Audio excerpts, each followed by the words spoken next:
जय हिंद दोस्तों, आप सभी का स्वागत है आपके अपने यूट्यूब चैनल जैकपुर पे। तो दोस्तों क्लास 11th हिस्ट्री चैप्टर 4 जिसका नाम है 3 वर्ग। तो पिछले वीडियो में इसमें जो है हमने वो 20 क्वेश्चन किया था कि इसमें टोटल जो है वो 40 क्वेश्चन थे। तो बाकी के आज क्वेश्चन हम आज करेंगे।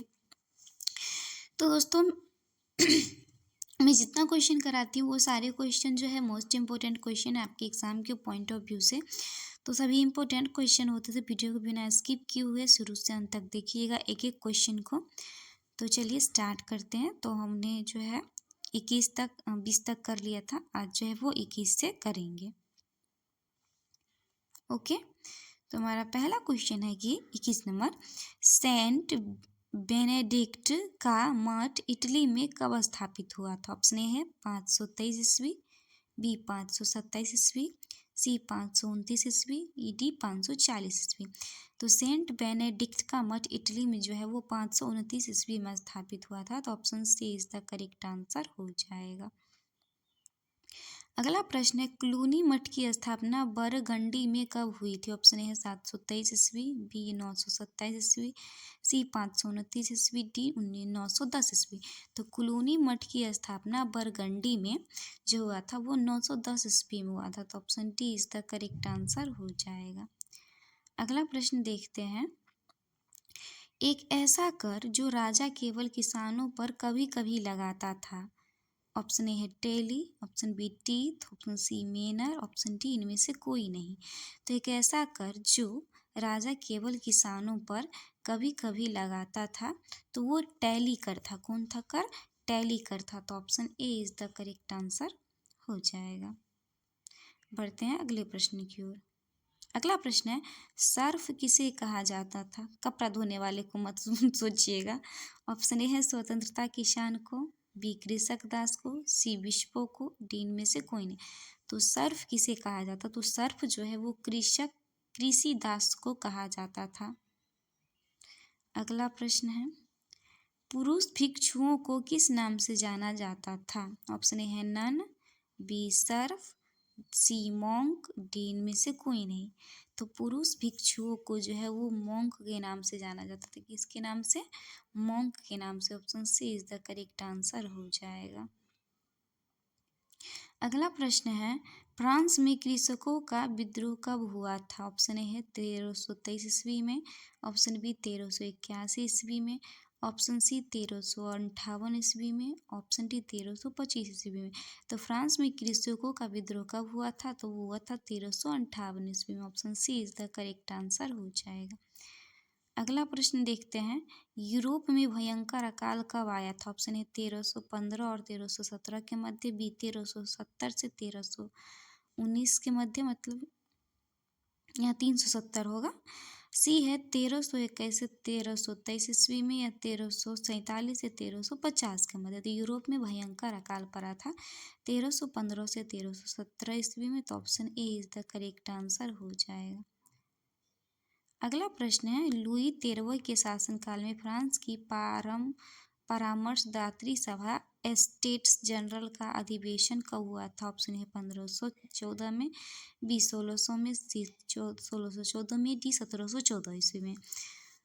तो इसका आंसर हो जाएगा 1614 ईस्वी में जो है लुई 13वें के शासनकाल में फ्रांस की परामर्शित सभा एस्टेट जनरल का अधिवेशन हुआ था।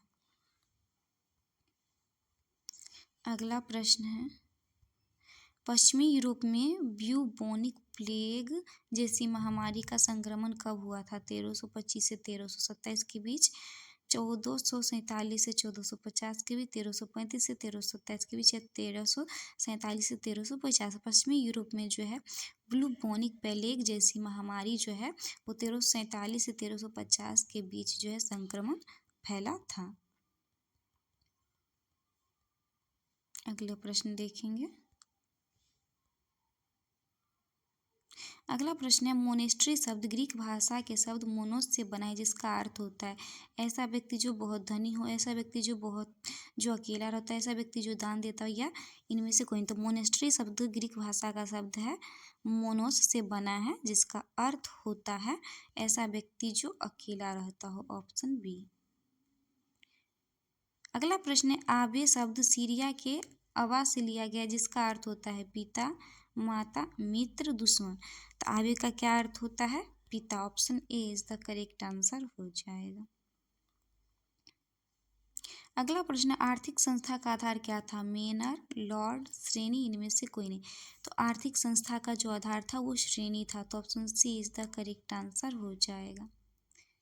अगला प्रश्न है, चर्च की सर्वोच्च सत्ता थी रोम के पोप के पास, फ्रांस के सम्राट के पास, फ्रांस के चर्च के पादरी के पास, इनमें से सभी। तो चर्च की सर्वोच्चता जो है वो रोम के पोप के पास हो था। तो option A is the correct answer हो जाएगा। अगला क्वेश्चन है, ईसा मसीह का जन्मदिन कब मनाया जाता है? 25 दिसंबर को, 26 अप्रैल को, 15 अक्टूबर को, 26 जनवरी को। तो ईसा मसीह का जो जन्म दिवस कब मनाया जाता है? 25 दिसंबर को। Option A is the correct answer. अगला प्रश्न है, पोप ने शार्लमेन को पवित्र रोमन सम्राट की उपाधि से कब सम्मानित किया? 768 ईस्वी, 775 ईस्वी, 800 ईस्वी या 824 ईस्वी। तो पोप ने शार्लमेन को पवित्र रोम सम्राट की उपाधि से 800 ईस्वी में जो है वो सम्मानित किया। Option C is the correct answer हो जाएगा। अगला प्रश्न है, वर्तमान में फ्रांस में किस प्रकार की सरकार है? गणतंत्रीय, राजतंत्रीय, तानाशाह, इनमें से कोई नहीं। तो वर्तमान में फ्रांस में जो है वो गणतंत्रीय सरकार है। तो option A is the correct answer हो जाएगा। अगला प्रश्न है, इंग्लैंड देश का नाम किसका रूपांतरण है? फ्रीलैंड, सैक्सनलैंड, एंजीलैंड, इनमें से कोई नहीं।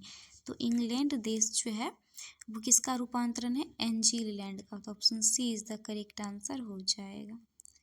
अगला प्रश्न है हमारा 38 नंबर, महिला भिक्षुओं को किस नाम से जाना जाता था? ऑप्शन ए है मोंक, ये पुरुष भिक्षुओं को मोंक के नाम से जाना जाता। ऑप्शन बी नन, सी आबे, डी इनमें से कोई नहीं।